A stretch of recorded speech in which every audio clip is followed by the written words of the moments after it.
Hello, this is Michael Hexter, and welcome to Politics 2100 here on YouTube. So, maybe some of you don't know that Bernie Sanders endorsed Joe Biden the day after Joe Biden declared his campaign for re-election earlier this week. And that immediate endorsement signals that Bernie Sanders is not running, obviously, for president again, and he's 81 and change, almost 82 years old, or he will turn 82 within a few months, and he is saying, basically he's on board with Biden again. And this is not really news to anybody who's been following Bernie Sanders for a while, really. And I'm going to title this video that basically Bernie ceased being the leader of the U.S. left when he said Joe Biden was his friend in the 2020 campaign. And I think that moment is revealing and expresses a lot about the problems of having Bernie being the leader, really, of the left in the United States, especially after that moment when he ceased, in a sense, to be the leader of the left. And that's not to say that a leader of the left shouldn't compromise with a more powerful ally, maybe, or potential ally, or ally in certain areas or with certain defined limits. And this is an area where the U.S. system of winner-take-all politics makes it hard to find these differentiated spaces where people can tolerate a certain leader without necessarily endorsing them or melding or merging with them. Okay, and keeping a critical space between two factions, so to speak. And anyway, he basically, so in both cases, so he put up a fight in 2020 until he said, or until basically he gave in to Joe Biden, and by declaring Joe Biden his friend, in a way, he forecasted that in their final debate, that he would basically go easy on Biden, which he did. And so preserving Biden and Biden's questionable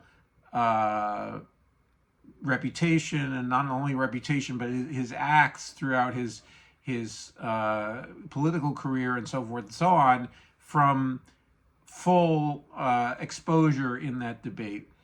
And anyway, so that it's in a way, so basically in boxing it's called clinching. In other words, so when two fighters are tired of fighting each other, or one fighter is tired and he clinches on the other fighter to try to prevent blows from raining in, so it's and the referee tries to break that up because that's not supposed to be part of the rules of boxing.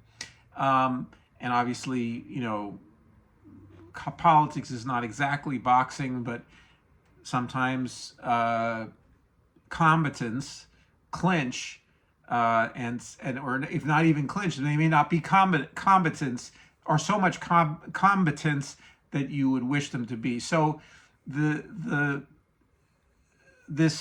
so anyway, so now, coming up to 2023, when Biden declares his candidacy again, the immediate donation of an endorsement by Bernie Sanders immediately is a clinching. In other words, so there's now Bernie cannot really criticize Biden in a fundamental way, and have any distance from him when he Biden does things of any kind, or even in his campaign. I mean, I guess he could still, an endorser is not necessarily writing a blank check per se, but he's also foreclosing a consideration of Marianne Williamson, someone who has views, at least professes views and has views that are much closer to Bernie Sanders. In fact, it seems to me that Marianne Williamson is trying to revive the Sanders movement around her own candidacy, or at least that would be my hope, that she would be doing that. I have,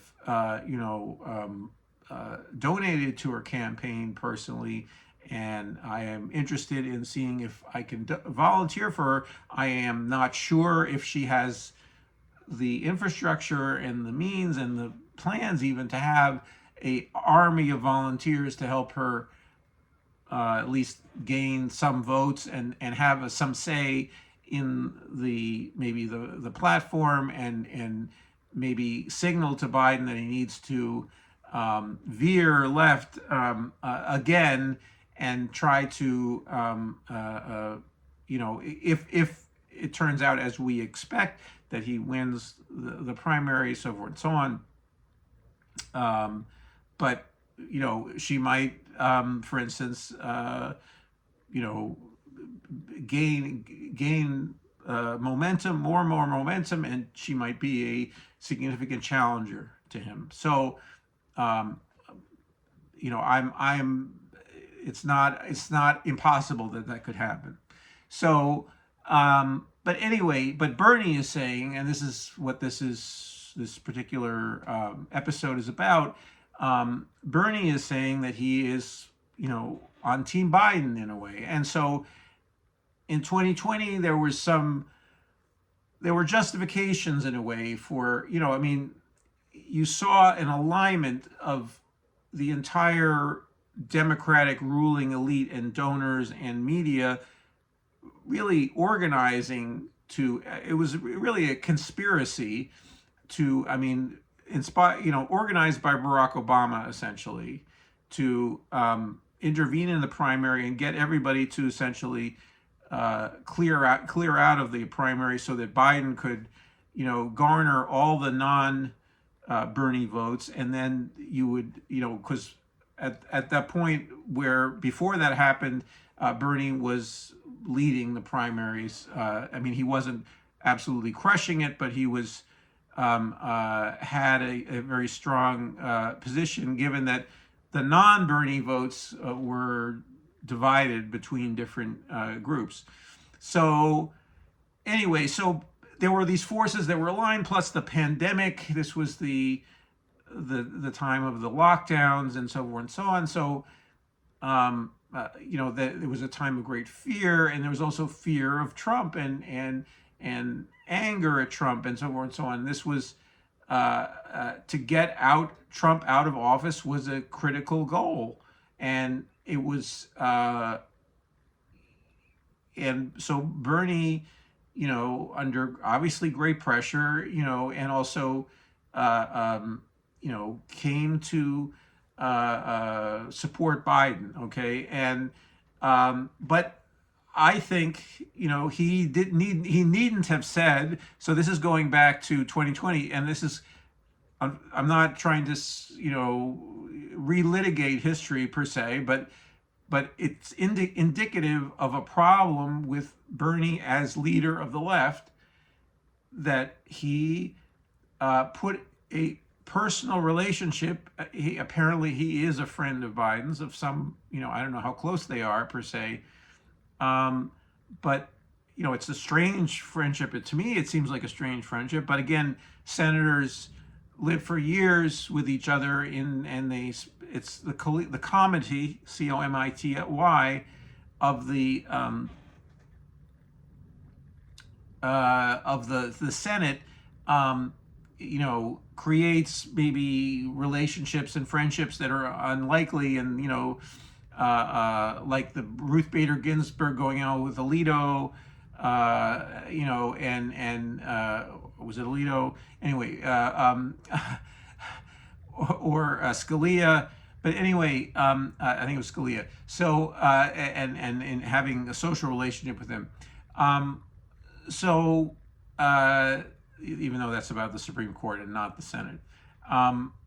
But anyway, this allowing that friendship, and also stating the friendship. So, in other words, he, I think, had a duty as the leader of the left, even under the circumstance of being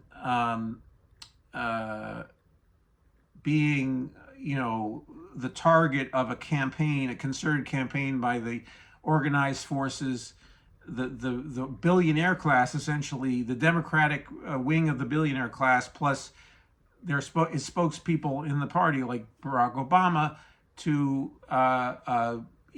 surround him and block him from becoming the nominee. That he at least had a duty to try to be a professional in this, and a professional politician. I know who am I to judge these things, not being a professional politician, never having been a senator, and so forth and so on. But still, to me, it's unprofessional to allow a personal friendship like that to undermine one's bargaining position, and also, for that matter, a debating positioning to go easy on him in the debates. Now, again, politically, tactically, you could say it's professional. So I don't want to. I realize in that last debate, I don't want to damage the future, candidate that is facing Trump, and I don't want to make his job that much harder by really pressing him hard on things that he's going to be attacked for by Trump, and I'm really part of his team, so forth and so on. But still,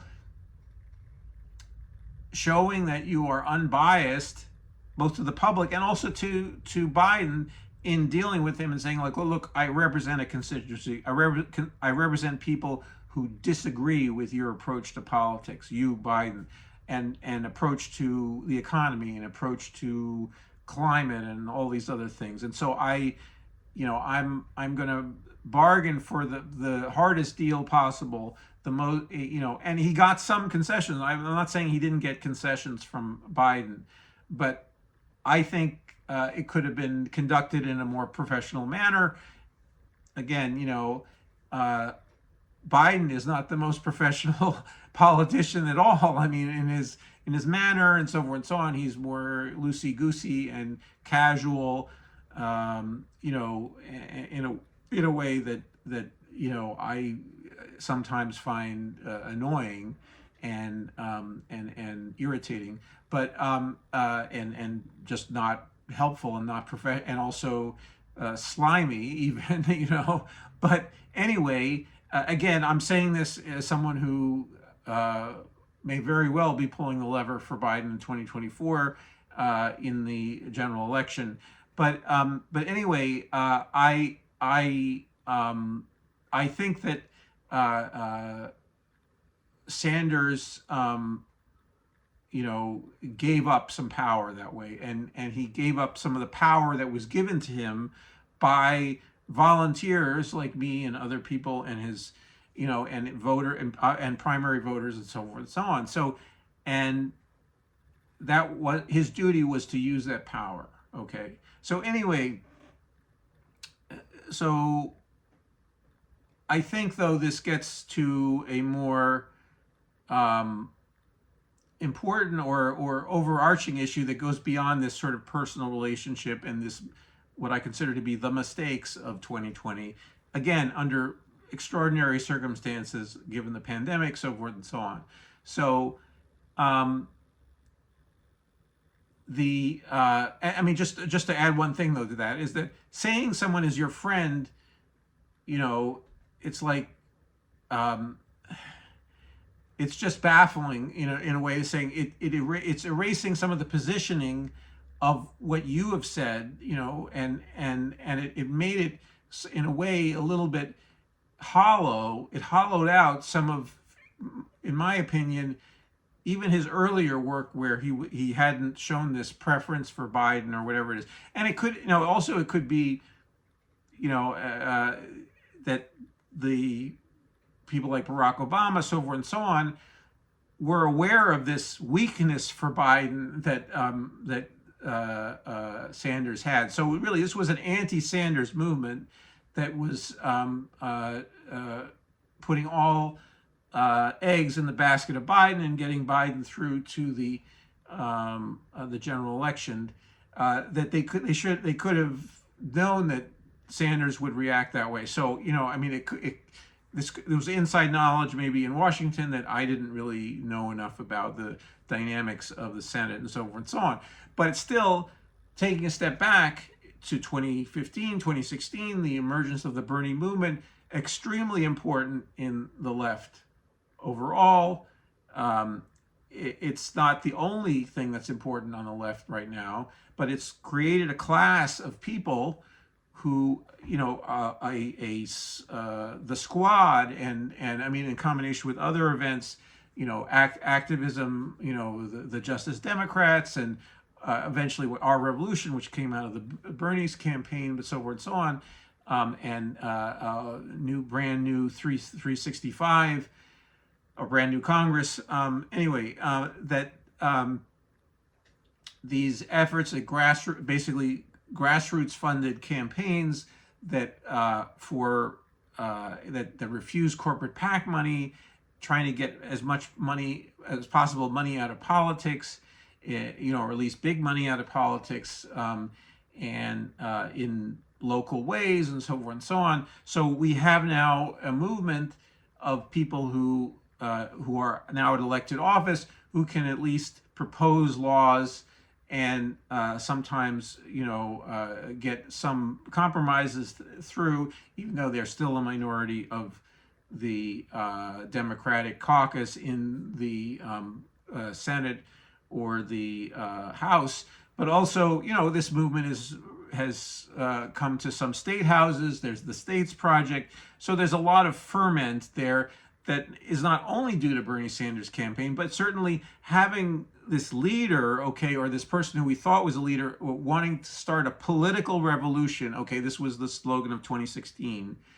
And that galvanized lots of people, because having a revolution means that you are trying to become, and I'm getting into the language of Antonio Gramsci, hegemonic. So you are attempting to become hegemonic force in American politics by changing the way that politics is configured, and by capturing the commanding heights of the political, not by force, but by persuasion, and by better argumentation, better policy, introducing reform legislation that creates the basis for a commonwealth, a cooperative commonwealth, something like socialism, something like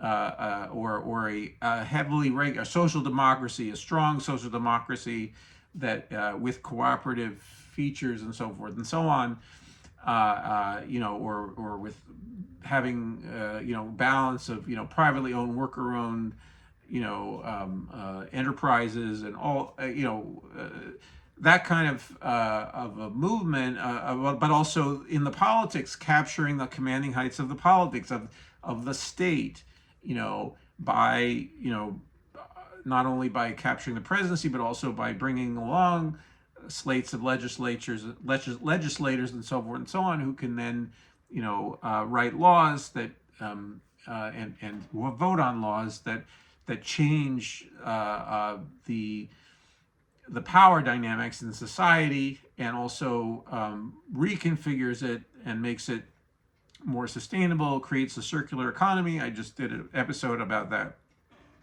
Anyway, Bernie's political revolution, at least, inspired many people, and he also talked about democratic socialism, which in retrospect was a mistake. As he could have talked about all of the things that would go into that per se, and could elaborate on them, but that label, I'm not saying that he would deny being a socialist, but that he is essentially a social democrat, and that's what he's been pushing for, and it's pretty standard social democratic stuff that he's been trying to do. But anyway, his leadership role, I think a leader of the left needs to create a transformative vision, okay? And that's where I think Bernie lacks vision in some way or another, and lacks, I mean, he's motivated by a vision. I can see he's very he's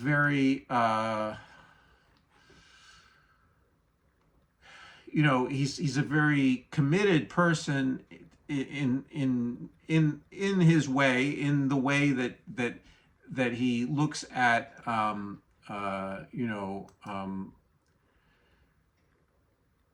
basically he looks at the world from a very committed standpoint. He's very consistent. He wants to do good. He's a good person, but he is also someone who, and this is where the problem becomes a problem to be a leader of the left in the United States, with him being that person, that he had a position in the Senate to defend in the Democratic Party, even though he's not a member of the Democratic Party, he's an independent, where he has seniority and he can chair committees and so forth and so on, and he's allowed by the Democratic Party, by the majority or minority leader, who is not him, to be a part of the leadership of the party in the Senate. So even though he's quite isolated in terms of being how left he is relative to other members of the Senate, and also how uncorrupted he is. He's not a corrupt person, but he has to make a calculation in a way. Can he do good? Continue to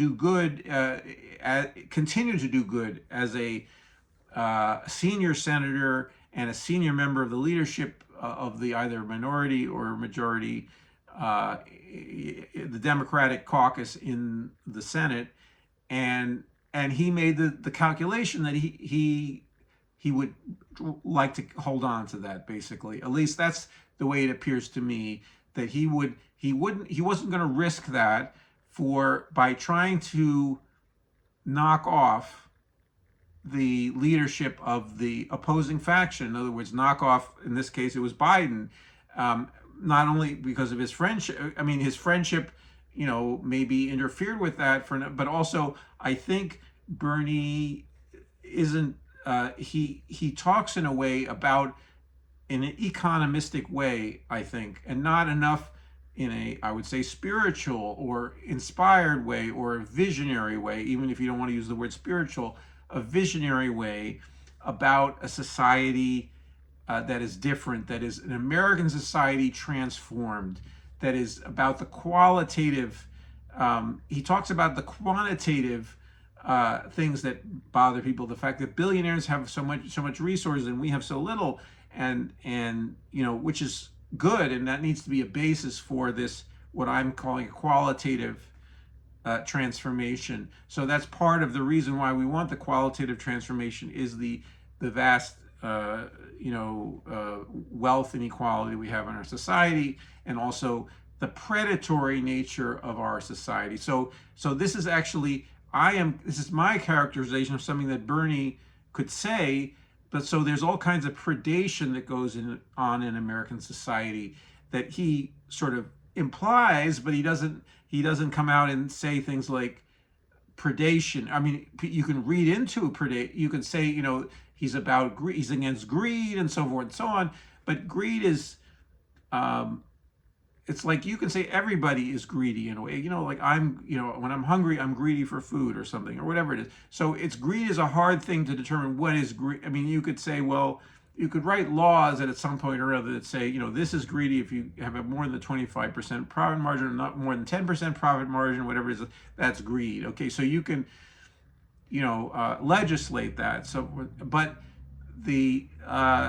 that's already on the other side of a transformation of a society where you decide people should control the corporate elite, and they should tell them what to do. They should tell them what their profit margin should be, and you want to do that not to get back at them per se, but to create a different kind of society, a society that is about caring for each other, where it's about cooperation on the big issues that we all share as a humanity, that it's about having power in your life, so you're not being batted about by big, companies and so forth and so on, and large, agglomerations of capital that are, deciding that they want to go out of this business into another business, and that you are left without anything, because of that, or your town is emptied out because of the one industry in that town, is obsolete. So anyway, so there's a whole bunch of different qualitative things that Bernie, touches upon, and he empathizes with the plight of people, but he didn't have the words to, even in his, let's say, political revolution incarnation, I think, to really, I mean, he definitely, he has finger on the pulse, and the millennial generation and the Generation Z really are, in his camp, and they understand the issues. He hits the issues, but there's a certain economistic dryness, and it's about, in a way, okay, so the billionaires have all this power. So where are we going from there? What kind of society we want to? So the society you could say the society he's suggesting is like, well, it's over in Canada, or it's over in Western Europe, or it's in Scandinavia. Okay, I mean, those places are nice places to live, and so forth and so on. But there's also qualitative differences that need to be elaborated upon. So in this case, I think, we need leadership that has the ability to inspire, and I cannot say that Bernie wasn't inspiring, but he's also inspiring relative to what? Relative to, basically, I mean, Joe Biden is pretty miserable in terms of, now we have Trump, who's a monster, who, we want to eventually he should be in jail already. He's not, we have a party that's lining up behind him. That's a huge problem of fascist thugocracy. Okay, so, and that's something that needs to be combated in the most effective way possible. I think, a strong social democratic, socialistic, you could say, but social democratic, again, I think that there are a raft of policies, as well as a emotional appeal to people about the importance of democracy, both in an economic level and also political level, that they're trying to abolish in the right wing from the Republican Party. So anyway, so now people can criticize me and say, well, you're not really recognizing the brilliance of Bernie.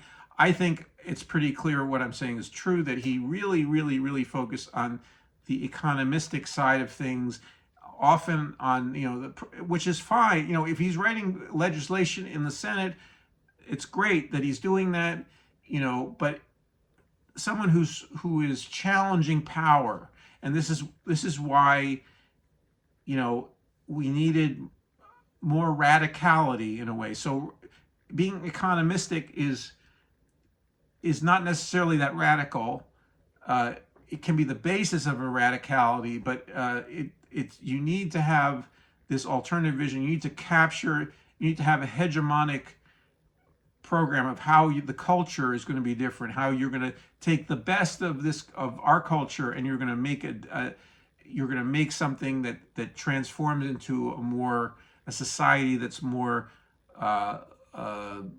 nurturing of people and of the best in people, and bringing out the best in people rather than constantly drawing the worst out of them and getting people to fight each other. I think that there needs to be fighting or a struggle on a political level, an argument, and so forth and so on. And I think, not everybody is, going to shake hands and be happy. But we have a society now that is based on predation, and that needs to be talked about and needs to be made illegal in ways that are worked out in a detailed way by the party or the faction of the party that is trying to gain power, okay, by being elections and by winning votes from people and by explaining to people what their vision is, what is this vision, and how we're going to achieve it in a concrete manner. Anyway, so again, Bernie made a great start, and this is not about casting aside the things that he did. It's about building on them. So building on them, what he did means also understanding the limitations of what Bernie offered and still offers. So anyway, so he's tapped out by endorsing Biden again. He's really tapping out of the leadership of the left. So we need leaders. Could it be Marianne Williamson? I don't know. I am still trying to figure that out in my own way, and I see people failing to look at her closely. I see the majority report doing that. I see people writing her off. That seems to be the wrong strategy, in my opinion. But we need to be shooting higher, okay, than Bernie did in terms of our not necessarily, in some sense, in some aspects, being more radical than him, more proposing laws that are more interventionist, a very strong Green New Deal, that involves government being dirigiste, being a director of parts of the economy in a way that Bernie, nationalizing certain parts of the economy, that Bernie didn't really talk about, that he, was too moderate, too maybe timid. So again, some people who love Bernie will be insulted by me saying this. I am a great appreciator of the things that Bernie has offered us, but we need to take the ball on. It's like, Moses getting to, you can go from the Bible. Moses, said, I'm not going to see the promised land. It's like, well, that's what Bernie is saying. Okay. If you like biblical references, I'm not a religious person, but, you have, or Chief Joseph saying, I can fight no more forever, or I will fight no more forever. So we need people who are willing to fight, okay, and willing to, in a nonviolent way, to argue for the best outcomes, or at least the survivable outcomes for humanity, and for people on the ground, for the vast majority of people, for as many people as we can, the entire society, for people to be able to have a decent, dignified life, and also have one and help in the process to stabilize the climate. So anyway, please share your thoughts in the comments below, and please like the video if you thought it was worthwhile. Please subscribe to Politics 2100, and I look forward to seeing you in the next video.